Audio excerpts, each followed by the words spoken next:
ഭരണകൂടത്തിന് ഒരു 12 വർഷത്തിൻ്റെ ഇടയിൽ മുട്ടുമടക്കേണ്ടി വന്ന ചുരുക്കം ചില സമരങ്ങളിൽ ഒന്നാണ് നടന്നത്. ആ സമരത്തിൻ്റെ മുന്നിൽ നിന്ന് ആ സമരത്തിന് നേതൃത്വം കൊടുത്ത ആളാണ് ഐഷി ഘോഷ്. എസ്.എഫ്.ഐയുടെ അഖിലേന്ത്യാ ജോയിൻറ്റ് സെക്രട്ടറിയും ഡൽഹിയുടെ സ്റ്റേറ്റ് സെക്രട്ടറിയുമാണ്. അപ്പോൾ ആ സഖാവിനെ ഇവിടെ അറസ്റ്റ് ചെയ്യുക, ജയിലിലടക്കുക എന്നൊക്കെ പറയുന്നത് സ്വാഭാവികമായിട്ടും സംഘപരിവാറിൻ്റെ ഇന്നത്തെ ആവശ്യമായി മാറിയിരിക്കുകയാണ്. അപ്പോൾ ആ നിലയിൽ അമിത്ഷായുടെ നേരിട്ട് കീഴിലുള്ള പോലീസ് തന്നെ നേരിട്ട് നടത്തിയിട്ടുള്ള ഈ ആക്ട് ഒരു ഘട്ടത്തിലും നമുക്ക് അംഗീകരിക്കാൻ കഴിയില്ല. അവർ ഈ വഴിയിലേക്ക് നടന്നു കയറി അദ്ദേഹത്തെ അറസ്റ്റ് ചെയ്യണമെന്ന ആവശ്യവുമായി വന്നു കയറി എന്നാണ് അറിഞ്ഞത്. കയ്യിൽ അതിനുമായി ബന്ധപ്പെട്ട രേഖകളോ മറ്റെന്തെങ്കിലും മതിയായ ഡോക്യുമെൻറ്റ്സോ ഇല്ലാതെ ഐഷി ഘോഷിനെ പോലെയുള്ള ഒരു വിദ്യാർത്ഥി സംഘടനാ പ്രവർത്തകയെ എത്രയോ വർഷങ്ങൾക്ക് മുമ്പുള്ള ഒരു കേസിൻ്റെ പേരിൽ അറസ്റ്റ് ചെയ്യുക എന്ന് പറയുന്നത് അംഗീകരിക്കാൻ കഴിയാത്തതാണ്. തീർച്ചയായും വമ്പിച്ച പ്രതിഷേധം രാജ്യത്തെമ്പാടും ഉയരും.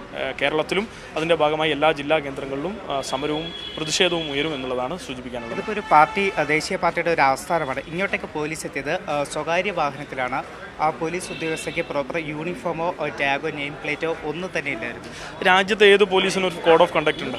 ആ കോഡ് ഓഫ് കണ്ടക്ട് പാലിക്കാതെ നടത്തുന്ന ഏതൊരു ആക്റ്റും പോലീസ് ആക്റ്റായി നമുക്ക് അംഗീകരിക്കാൻ കഴിയില്ല. തീർച്ചയായും പോലീസ് ഇപ്പോൾ നടത്തിയിട്ടുള്ള എല്ലാ ഇടപെടലും, അവരുടെ യൂണിഫോമിൻ്റെ കാര്യത്തിലാവട്ടെ, അവർ ഈ ഓഫീസിലേക്ക് കയറി വന്ന് നടത്തിയിട്ടുള്ള അട്രോസിറ്റീസ് ആവട്ടെ, അതൊക്കെയും അവരുടെ പോലീസ് കോഡിനെതിരാണ്. അത് ഏതൊരു പോലീസ് കോഡ് എടുത്ത് നോക്കിയാൽ നമുക്ക് മനസ്സിലാവും. അപ്പോൾ തീർച്ചയായും അത് തന്നെയാണ് ഇപ്പോൾ 20-ാം തീയതി ഇവിടെ ഡൽഹിയിലെ പോലീസ് നടത്തിയിട്ടുള്ള ആക്റ്റും അങ്ങനെ തന്നെയാണ്. വനിതാ പ്രവർത്തകരെ മെയിൽ പോലീസ് ഓഫീസേഴ്സ് അടിക്കുന്നു, മൊളസ്റ്റ് ചെയ്യുന്നു. അപ്പോൾ തീർച്ചയായും ഇതൊക്കെ പോലീസ് കോഡിനെതിരാണ്. പോലീസ് എന്ന സംവിധാനം വ്യവസ്ഥാപിതമായി കൊണ്ടുവന്നിട്ടുള്ള എല്ലാവിധ മനുഷ്യരെ അംഗീകരിച്ചുകൊണ്ട് നടത്തിയിട്ടുള്ള എല്ലാവിധ സമരങ്ങളെയും നേരിടുന്ന എല്ലാ രൂപത്തെയും അട്ടിമറിച്ചുകൊണ്ടാണ് ഡൽഹി പോലീസ് ആക്ട് ചെയ്തുകൊണ്ടിരിക്കുന്നത്. തീർച്ചയായും നമുക്ക് അംഗീകരിക്കാൻ കഴിയില്ല. ഇവിടെ ഐഷി ഘോഷിൻ്റെ കാര്യത്തിലാവട്ടെ, എസ്.എഫ്.ഐ നടത്തിയ സമരത്തെ ആവട്ടെ, അതൊക്കെ ഈ രൂപത്തിലാണ് നേരിടാൻ സംഘപരിവാർ ഉദ്ദേശിക്കുന്നതെങ്കിൽ ശക്തമായി ചെറുക്കാൻ തന്നെയായിരിക്കും ഞങ്ങളും തീരുമാനിക്കുക. ഇപ്പം കഴിഞ്ഞ ദിവസം RSS മുഖപത്രം ഓർഗനൈസറിൻ്റെ ലേഖനങ്ങൾ, മുഖപ്രസംഗം വന്നിരുന്നു.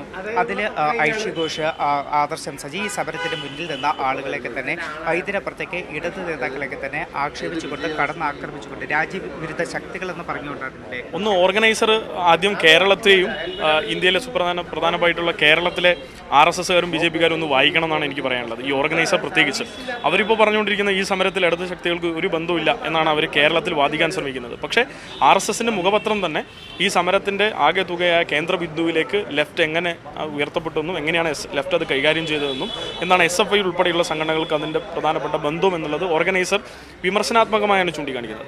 എന്നാൽ ഓർഗനൈസർ പറയുന്ന പ്രധാനപ്പെട്ട കാര്യം ഇതിന് വിദേശ ഫൈനാൻസിംഗ് ഉണ്ട്, ചൈനീസ് ചാരശക്തികളുടെ ഭാഗമായിട്ടുള്ള ഒരു സമരമാണ് ഇത് നടന്നതെന്നോ.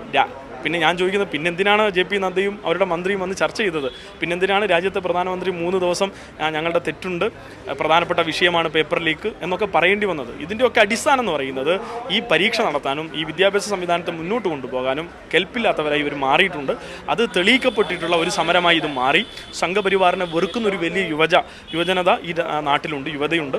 അവരുടെ കൂടി സമരമാണിത്.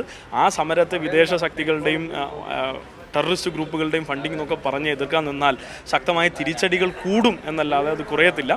തീർച്ചയായും ഇതൊക്കെയും വീണ്ടും ജനങ്ങളൊക്കെ ഇതൊക്കെ ശ്രദ്ധിക്കുകയും കാണുകയും ചെയ്യുന്നുണ്ട്.